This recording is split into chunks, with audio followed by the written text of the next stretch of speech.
In this video, I'm going to share with you why it feels like you don't have access to willpower the moment you're triggered and why forcing change can actually reinforce that you have the problem and reinforce the pattern.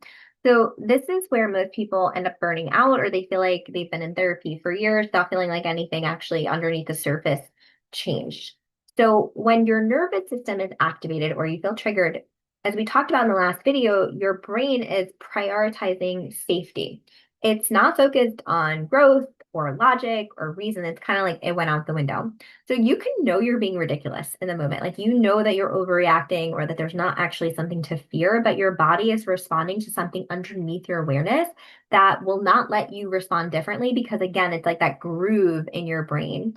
And some of my clients, when they come to me, they're like, it almost feels like I'm being hijacked. I don't have any control. And this is why you can feel like you promise yourself that you're going to do better next time, you're going to react differently, you're not going to go grab, the snack out of the refrigerator. But what's happening is you're trying to change the behavior and by using willpower without changing that pathway underneath it. And so it's almost like asking your brain to stop taking the only pathway that's available. And it won't do that because there's no pathway there. And willpower is a conscious mind activity. And I think a lot of people don't really fully understand what that means. The problem is that you only have a limited amount of willpower and your triggers are faster and stronger than logic and reason. And this is not a flaw.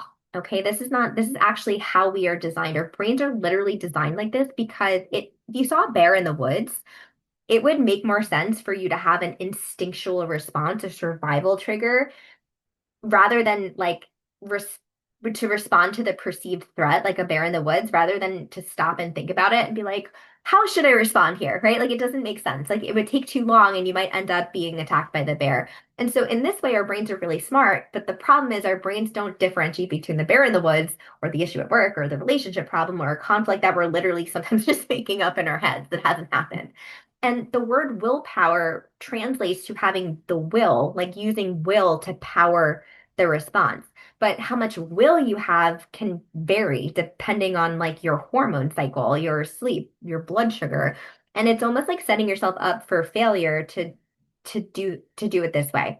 What we actually need to do is update the mind at the level of the unconscious where these triggers are actually living, where they are being fired off, so that your default mode is not firing in the same way that it has been. And there's a way to actually unplug the trigger from the power source. I know it might not think that it's possible, but when you do this, the old trigger is not going to feel automatic. It's going to feel like it's neutralized. So you actually are able to respond in a way. In another way of describing it, it's like updating the programming. So in the next video, I'm going to share with you what actually helps you update the programming and creates lasting change by giving the mind a new pathway, a new neural connection, instead of feeling like you're perpetually fighting the old one.